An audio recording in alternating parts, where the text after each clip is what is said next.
1988, a year when you could feel America was becoming more materialistic. It was out with the old. Tell him, Ray. Teamwork sucks. And in with the new. Are those Bugle Boy jeans that you're wearing? Oh, yes. They are Bugle Boy jeans. Would this turning point be for the worse, or would people see through all of this? What's your problem? Today, we're going to talk about the news, culture, sports and entertainment, and all that was weird in the 80s. This is Timeline.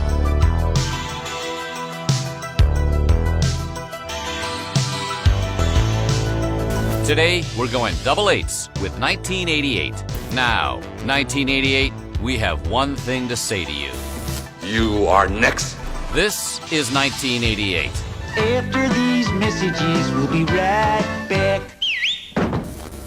Before the hangover of New Year's Eve even wore off, the Ashland Oil Company accidentally dumped nearly 1 million gallons of diesel oil into the Monongahela River in Pennsylvania on January 2nd. According to reports, the company's 4 million gallon tank began leaking on its first use due to a dime-sized flaw in its fabrication.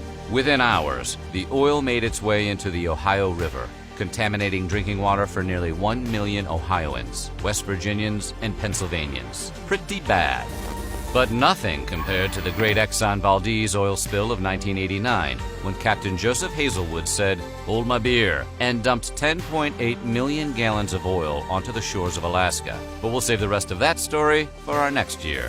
9 days later, and a couple of states over in Michigan, on January 11th, America's first test tube quintuplets were born, 4 girls and 1 boy, to 34-year-old Michelle L'Esperance, a social worker and former model. Fast forward to January 2009, when Southern California's Natalie Suleiman would put L'Esperance and Jacobson to shame by giving birth to 8, count 'em 8, IVF babies, and transmogrifying into Octomom. In mid-January, sports commentator Jimmy the Greek Snyder was fired by CBS, where he was a weekly commentator on the NFL Today for 12 seasons, after voicing these comments. If they take over coaching like everybody wants them to, there's not going to be anything left for the white people. I mean, all the players are black. I mean, the only thing that the whites control is the coaching jobs. Jimmy. You don't know diddly.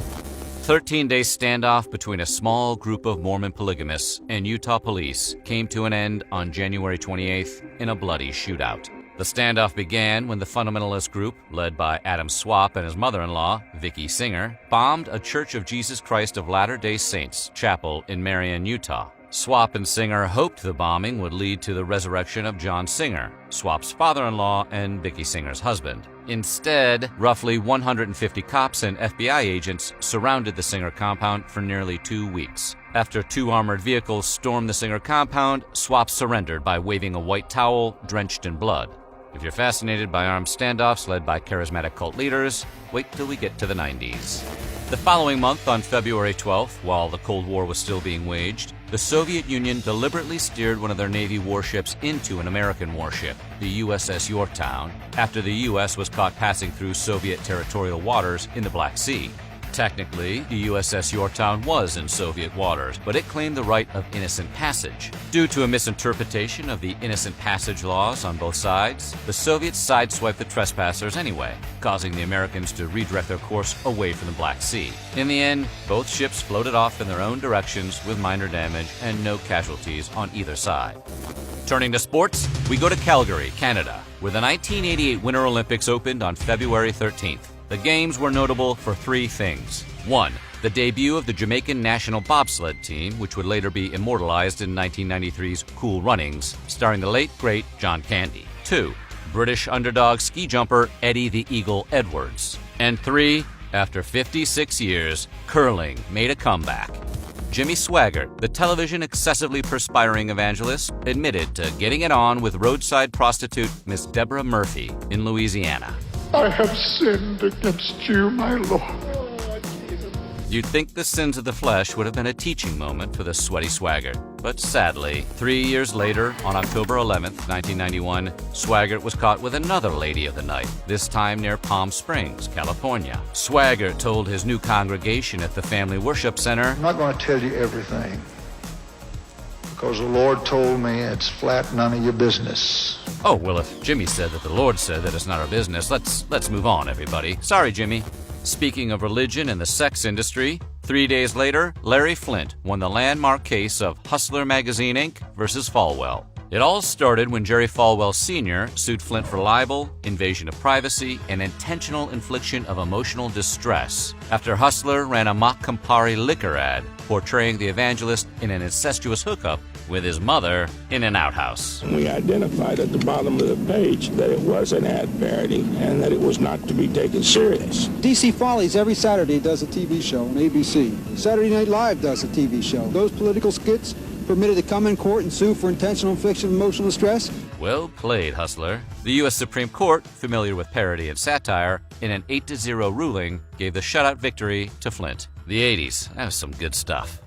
When the March winds came blowing in, 3 people became substantially wealthier when the rear door of a Loomis armored truck swung open, dumping more than $1.5 million onto the busy streets of San Francisco. By the time the truck driver returned, a crowd of locals helped recover a little over $1 million, while the mysterious 3 made off with the 460 large. Man, what would you do? On March 12th, Rick Astley's single, Never Gonna Give You Up, finally reached the #1 spot on Billboard's Hot 100 chart after spending 9 months on the top of the charts everywhere else in the world. It was 2007. Some little shit stir started rickrolling people in various 4chan message boards with a video of the song, and a pop star was reborn. By the fall of 2008, we reached peak Astley. People, let me tell you about him, he's so much fun. When the blue-eyed soul singer rickrolled the Macy's Thanksgiving Day Parade. Back to 1988. On March 13th, John Holmes, star of at least 573 adult movies, who worked under the aliases Johnny Wad, Big John Phallus, and Long John, died at the age of 43 due to complications from AIDS. 2 years earlier, Holmes had been diagnosed HIV positive, although that didn't stop his adult film career. He made several more features, including The Rise of the Roman Empress and The Devil in Mr. Holmes, failing to inform the cast and crew of his illness. Holmes spent the last 5 months of his life in a Los Angeles VA hospital, even being interrogated by LAPD detectives about the Wonderland murders of July 1981. Where are you? Help them, please. Sure, I can help them. You gotta help me. Beetlejuice. Beetlejuice. Beetlejuice. It's showtime. During the NFL's offseason, Herschel Walker, then a running back for the Dallas Cowboys, made his debut as a professional ballet dancer with the Fort Worth Ballet Company on April 10th. Well, Walker didn't really dance as much as he kind of just stood on stage. But it wasn't bad for the 223-pound running back who only took an intro to ballet course as a freshman at the University of Georgia.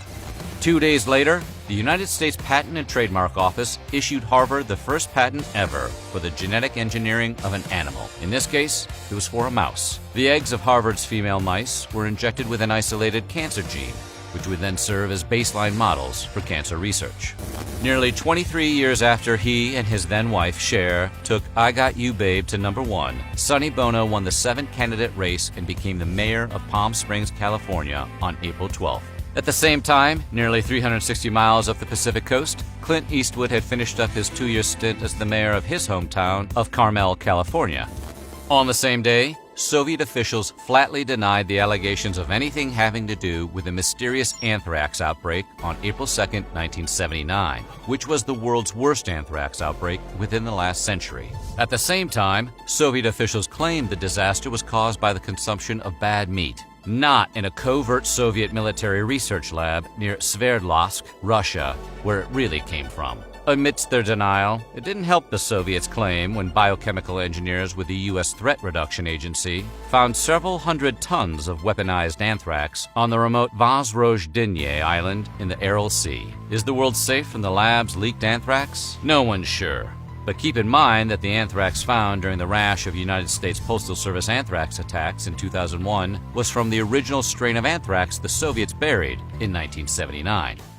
We go to the air, where the United States federal ban on smoking in airplanes began on Sunday, April 23rd. Of course, the ban only applied to domestic flights less than 2 hours in the air, but it was a start. Staying with the airlines, The passengers of Aloha Airlines Flight 243 on April 28th were hanging on for dear life when the roof of their Boeing 737 tore off at 24,000 feet over Honolulu, Hawaii. There was an explosion, and it started with a hole in the ceiling of the aircraft. Right next to my feet was just an exposed area, and I could see the ocean below me. I heard an impact, looked up, and I saw that the plane was falling apart up in the front. Thought we were done. I thought we lost the pilot and everything, because from my angle, I only saw sky. Although one flight attendant perished after being sucked out of the fuselage, all 95 passengers survived the 10 long minutes it took pilot Robert A. Schornsteimer to land the topless 737 safely. FAA officials later reported that the cause of the accident was wear and tear, topped off by shoddy inspections and maintenance. And that is why you should always keep your seatbelt fastened. Heading into May, we turn to the art world, where Jackson Pollock's 1955 painting Search sold for a cool $4.8 million. The piece was estimated to be painted within the last year of his life, a dark period for the artist who rarely created any work during the last 3 years of his life due to alcoholism and depression. But that wasn't even the most expensive painting sold in 1988. That honor would go to Pablo Picasso when his masterpiece sold for $38.5 million. That's $83.3 million adjusted for inflation. On the same day, we turn to sports. Former player turned Cincinnati Reds manager Pete Rose received a 30-day suspension after he was thrown out of a game for bumping first base umpire Dave Pallone. Irate hometown fans threw radios, batteries, cigarette lighters, and maybe even some Skyline chili onto the field. It got so bad, Reds owner Marge Schott had to post a message onto Riverfront Stadium's electronic billboard asking fans to stop throwing crap. The following day, White House officials denied that President Reagan had ever been influenced by astrology, but that may not apply to all the Reagans. White House spokesman Marlin Fitzwater threw First Lady Nancy Reagan under the bus, saying that she had consulted an astrologer on the president's travel and scheduling plans. Then, former White House Chief of Staff Donald Regan said Nancy regularly consulted an astrologer in pretty much every major decision, including when the president signed the Intermediate Range Nuclear Forces Treaty at exactly 1:30 p.m. on December 8, 1987. Reagan, a total Aquarius. Later in the month, on May 14th, a school bus full of teens and their youth group leaders collided in a head-on collision on their way home from Kings Island Theme Park in Mason, Ohio. The accident happened as the church youth group was heading back home to Radcliffe, Kentucky, southbound on Interstate 71. Larry Wayne Mahoney drove his pickup truck northbound on the wrong side of the road and into the bus. 24 teens and 3 adults died in the collision. Mahoney lived. Upon inspection, local police found a cold 12-pack of Miller Lite in Mahoney's truck. Several family members of the victims of the crash became prominent leaders in Mothers Against Drunk Driving, including Carolyn Nunnally, who went on to become MAD's president. In slightly better news, the withdrawal of Soviet military forces from Afghanistan began on May 15th, more than 8 years after the USSR attempted to support their pro-communist, pro-Soviet government. The next major turning point in the history of all civilization. The publishers of Consumer Reports magazine submitted a petition to the National Highway Traffic Safety Administration requesting that the agency ban the Suzuki Samurai. The petition was filed after the publication road-tested the vehicle, calling it wholly unsuitable for consumer use due to its propensity to roll over during some fairly basic maneuvers at 40 miles an hour.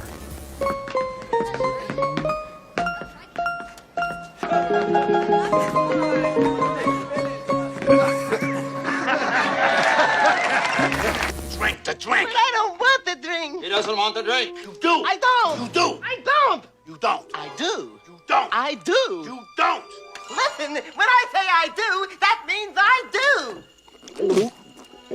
do. 2 days later, Milli Vanilli dropped the single Girl You Know It's True on June 25th, which was also the title track off their American debut LP. The single flew up the charts, peaking at number 1 on the German singles chart, number 2 on the US Billboard Hot 100, and number 3 on the UK singles chart. But what goes up must be lip-synced. A year later, on July 21st, 1989, it all came crashing down for Rob Pilatus and Fab Morvan, the lead singers of Milli Vanilli.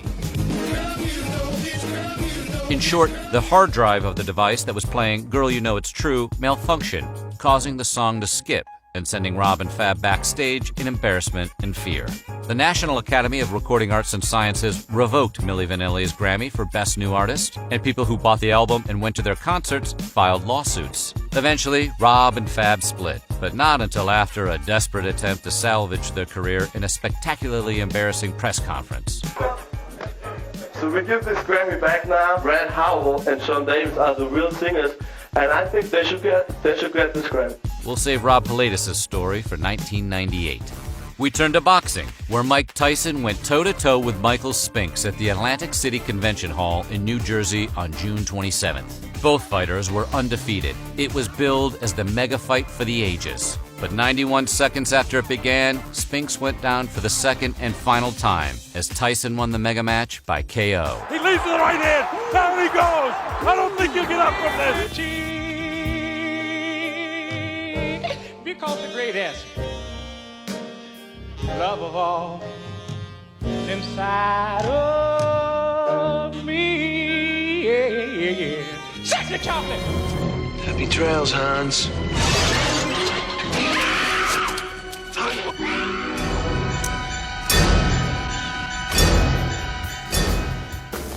The end of July also marked the end of an era when America's last Playboy Club's doors closed for good. The chain of gentlemen's lounges began on February 29, 1960, when Hugh Hefner opened the first Playboy Club in downtown Chicago. From there, the chain peaked in the 70s, when there were 22 clubs around the world. But by 1986, the Playboy-owned clubs had all closed down. All that was left was a handful of franchise-owned locations scattered around the world. The one in Chicago was the last remaining sign of the swinging 60s in America. In more sad news, well, for Canadians at least, it was announced on August 9th that the great one, Wayne Gretzky, would be traded from the Edmonton Oilers to the Los Angeles Kings. It would be beneficial for everyone involved to let me play with the Los Angeles Kings. But after 9 years with Edmonton, it was actually Gretzky who wanted out of Canada. He had just married actress Janet Jones, and the couple were expecting their first child. While the Great One did move for Jones, and she definitely got crap for it in the press, there were also rumors that Gretzky left the Oilers after he found out management was shopping his contract around the NHL. 2 days later, a notable and infamous date, as Al-Qaeda was formed during a meeting on August 11th in Peshawar, Pakistan. The meeting was attended by Osama bin Laden, Ayman al-Zawahiri, and Syed Imam al-Sharif, aka Dr. Fadl, during the Soviet-Afghan War. Turning to music, in mid-August, Guns N' Roses issued Sweet Child O' Mine as the third single off their debut album, Appetite for Destruction. The single immediately shot up the Billboard Hot 100 chart, becoming the band's only #1 U.S. single. The song was written while Slash and drummer Steven Adler were jamming in their West Hollywood apartment. Rhythm guitarist Izzy Stradlin and bassist Duff McKagan liked the riff Slash was noodling on, and they added their own parts to the song. What they didn't know was that Axl Rose was upstairs in his bedroom listening to the band jam. By the following afternoon, Rose had completed the lyrics to the tune, which were inspired by his girlfriend at the time, Erin Everly, daughter of Don Everly of the Everly Brothers. At the end of August, the South African Council of Churches headquarters in Johannesburg, South Africa, were bombed for harboring progressive anti-apartheid groups. The blast injured 19 people. It was discovered later that the then Minister of Law and Order put the hit out on the building after getting his orders directly from South Africa's state president, P.W. Botha. We go now to the Summer Olympics in Seoul, South Korea, where on September 19th, Greg Louganis won the gold medal in 3-meter springboard diving. But what everyone remembers was his preliminary dive. His weight is too far back. Consequently, the dive goes straight up. There, as you see, takes that glancing blow to his head. Despite his injury, Louganis would earn the highest single score of the qualifying round for his next dive. He then repeated the same dive during the finals, which earned him the gold. But what no one knew at the time was that Louganis had tested positive for HIV 6 months earlier, a substantial concern considering he bled in the pool after his preliminary dive. Continuing with the Olympics, Canadian sprinter Ben Johnson ran a world record-setting 9.79 seconds in the 100-meter dash. When stanozolol, a type of steroid, was found in Johnson's urine, the Olympic Committee yoinked his gold medal. The gold was then given to Carl Lewis, who incidentally also tested positive for banned substances, but nothing was ever said or done about it. One last Olympic story. On the final day of the Games on October 2nd, American boxer Roy Jones Jr. properly peppered South Korea's Park Si-hun. Despite outpunching Si-hun 86-32, Jones lost the match, earning a silver medal, while Si-hun got the gold. To no one's surprise, several of the judges had been wined and dined by South Korean organizers. Before lifting Si-hun's arm, referee Aldo Leone turned his head to Jones and said, "I can't believe they're doing this to you." Switching to politics, on October 5th, during the United States vice presidential debate, Senator Dan Quayle teed himself to Senator Lloyd Bentsen when comparing himself to John F. Kennedy. I have as much experience in the Congress as Jack Kennedy did when he sought the presidency. Benson's retort, Jack Kennedy was a friend of mine. Senator, you're no Jack Kennedy. Despite the burn, George H.W. Bush and Quayle would go on to win the White House nomination. That same day, Chile's president, Army General Augusto Pinochet, accepted his loss of the 1988 Chilean national plebiscite instead of extending his rule for another 8 years. The Noes won with 56% of the vote, ending Pinochet's reign of power. But Pinochet wasn't going to go out with dignity. "I'm not leaving, no matter what," he reportedly told advisors. Instead, he demanded that he be given executive power to use the Chilean army to keep hold of power and the capital. General Fernando Mattei refused, saying there was no way in hell he'd ever do anything like that. Pinochet eventually backed off, and fast forward to March 11, 1990, when Chile ushered in Patricio Aylwin, who became the country's first president after 16 and a half years without democracy. It's mid-October. We go to Los Angeles. It's Game 1 of the World Series between the Oakland A's and the Los Angeles Dodgers. It's the bottom of the ninth, 2 outs, and the tying run on first. Dodger manager Tommy Lasorda pinch hits Kirk Gibson against the A's closer Dennis Eckersley. Suffering from 2 injured knees, Gibson hobbled to the plate. With a full count, we get this. Fly ball into right field. She is gone! The Dodgers went on to win the series. This was Gibson's one and only at-bat, and we think he made the most of it. Hey, Wall Street, don't panic. I mean, I'm only crushing your heads. Crush you. Moving into November, the Morris worm was unleashed onto the internet by Robert Tappan Morris, a grad student at Cornell University. It wasn't the first computer virus distributed through the internet, but it certainly got the most media attention. How insidious was this virus? Well, it spread very quickly. There are reports in newspapers today that it has made its way to Europe and to Australia. Morris's stunt also resulted in the first felony conviction in the United States under the new Computer Fraud and Abuse Act of 1986. According to Morris, the worm wasn't written to hack computers. He created it to point out security flaws. Because he used the extra parts to make his robot friend.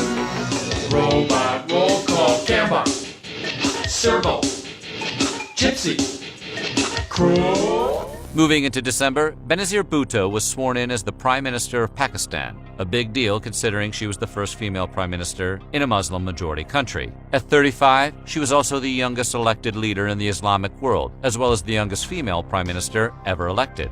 People of Pakistan have elected the Pakistan People's Party with the largest single majority in the entire country. Flash forward to December 27, 2007, when Al-Qaeda ambushed her while she was out campaigning for the 2008 Pakistani general election. Bhutto was hit with gunfire twice, seconds before a suicide bomb was detonated, killing her and 23 other people. Thornburg, that's wonderful. Oh, come, Frank. Everyone should have a friend like you. Singer Roy Orbison, best known for the songs Only the Lonely, Crying, and Oh Pretty Woman, died on December 6th. Orbison saw a resurgence in his career, teaming up with Tom Petty, George Harrison, Bob Dylan, and Jeff Lynne with the all-star group The Traveling Wilburys. After his death, when you watch the Wilburys video for End of the Line, Orbison is represented by a guitar in a rocking chair. The following day, President Reagan, President-elect George H.W. Bush, and Mikhail Gorbachev met on Governor's Island in New York for Reagan's last U.S.-Soviet summit. It was during this trip that Gorbachev gave a speech that many saw as the end to the Cold War. We go to the Netherlands, where on December 12th, cat burglars stole 3 Vincent van Gogh masterpieces from the Kruller-Müller Museum, including The Potato Eaters, one of my favorites. The paintings were recovered months later when the thieves gave up on trying to get any ransom for them. Actually, 1988 was the year Van Gogh became the hot artist to rip off. Just months earlier, thieves had swiped vase with carnations from Amsterdam's Stedelijk Museum. All in all, 28 Van Gogh paintings have been stolen since 1988. Animal rights terrorists, the Animal Liberation Front, firebombed Harrods department store in London a little over a week later on December 20th. The blast happened on the 3rd floor at 9 p.m., causing minimal damage and no injuries. Dingles, another store owned by the Al-Fayed brothers in Plymouth, was hit much harder, suffering severe damage which would take years to rebuild. The following day, on December 21st, Pan Am Flight 103 departed on what was a regularly scheduled flight from Frankfurt, West Germany, to Detroit. After the Boeing 747 took off from a stop in London, a bomb exploded on board, killing all 243 passengers and 16 crew members. Debris and shrapnel took the lives of 11 more people on the ground. It is even worse in daylight than it looked on television at night. Now you can see the full enormity of the damage and the extent of it, and the way in which there's pieces of aircraft and twisted metal scattered over a wide area, and the number of houses that are damaged. Now called the Lockerbie bombing, targeting the flight was eventually attributed to Libya, with Gaddafi taking the blame and paying compensation to the families. And finally, the year ended with the Fog Bowl, when the Chicago Bears defeated the Philadelphia Eagles in the NFC Divisional Playoff game. A fog rolled into Soldier Field during the second quarter, cutting the players' visibility to less than 20 yards. It was a sloppy game, but still one of the greatest worst weather games in NFL history. And that was how 1988 ended. 1989 was only hours away, a year where we would see one man standing up to oppression, the emergence of the Kid, and learn it would be a long day living in Reseda. But that is for next year. Coming soon, 1989.